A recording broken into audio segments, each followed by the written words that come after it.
Le mois de juillet arrive, mais c'est déjà la canicule. Mon fils n'est pas à l'école et avec plus de 29 degrés chez moi, j'ai clairement plus d'énergie. C'était le moment parfait pour faire mes pages de juillet, sans pression, pendant que mon fils faisait un puzzle. Si vous me suivez, vous savez que j'avais commencé un grand ménage, mais tout s'est arrêté brutalement.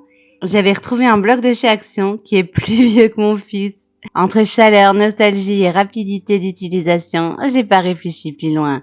J'ai ajouté les pastels tendres que j'utilise à chaque fois et une pochette de stickers que j'avais jamais ouverte. On démarre avec la couverture qui est déjà prête. Je suis pas certaine que je l'aurais faite sinon. Petite parenthèse, j'utilise mon bullet journal entièrement personnalisable. Il existe également en version agenda et commence le mois que vous souhaitez. Idéal pendant les grandes vacances pour attaquer septembre en toute sérénité. Je vous mets tout en barre d'infos. Regardez comme ce bloc est beau, coloré et estival. Je comprends pas pourquoi je l'avais mis de côté. Comme pour les stickers, parfois on garde les choses pour plus tard et on les oublie. Je suis non seulement contente de les utiliser parce que je les trouve beaux, mais aussi parce que je commence à déstocker, même si c'est minime. Ça me motive pour continuer de trier, ranger et j'ai hâte de faire de nouvelles pages dans mon bullet journal et mon carnet de vie. Si vous voulez voir le carnet en détail, je vous mets le lien de la vidéo en description. Je dispose petit à petit les éléments jusqu'à obtenir quelque chose d'homogène. Les stickers sont très fins et difficiles à dissocier et même à coller. C'est la partie un peu pénible.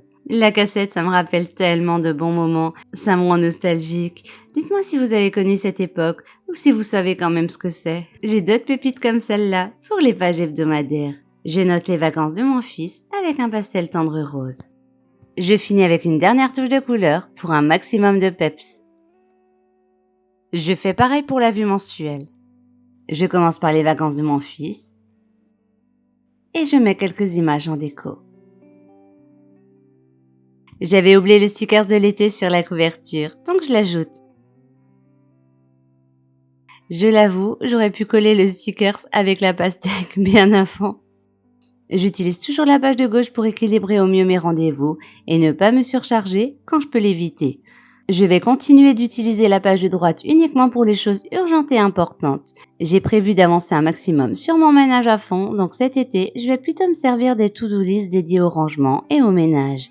Je vous mets le lien de la vidéo dédiée dans la barre de description.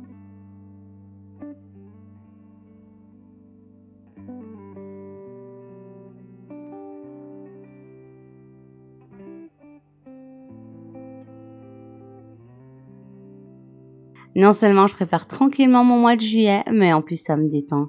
Comme quoi, il faut pas toujours faire de grandes actions pour avancer. Quand la canicule sera passée, je serai prête pour continuer là où j'ai dû m'arrêter.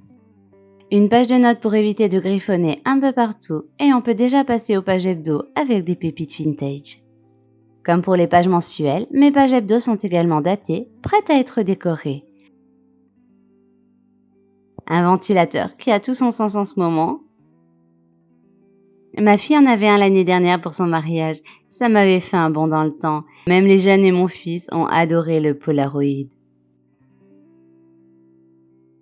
Ce cactus me fait de l'œil depuis que je l'ai vu. J'ajoute encore une cassette, c'est toute mon enfance et mon adolescence. Dites-moi si vous aussi vous êtes nostalgique de cette magnifique époque. Une pellicule photo pour la date d'anniversaire de mon fils et de sa mamie. Et oui, ils sont nés le même jour. J'ai vraiment adoré faire ce mois de juillet, surtout grâce à ce carnet retrouvé. N'hésitez pas à me dire en commentaire si ça a réveillé des souvenirs chez vous ou si vous ne connaissez aucun de ces objets vintage. On termine avec une disquette. Je pense vous avoir perdu là. Ça ne me rajeunit pas, mais les premières disquettes étaient plus grandes et fines. Je les utilisais au collège. Et si cette vidéo vous a aidé ou inspiré, vous pouvez vous abonner et laisser un petit like pour soutenir mon travail. Si vous êtes resté jusqu'ici, merci infiniment, ça me touche vraiment. Merci également, j'en profite pour remercier tous les abonnés, on est de plus en plus nombreux et j'ai vraiment pas les mots. Si vous pensez que cette vidéo peut aider une autre maman autour de vous, n'hésitez pas à la lui envoyer. Prenez soin de vous et de vos proches, bonne organisation à vous.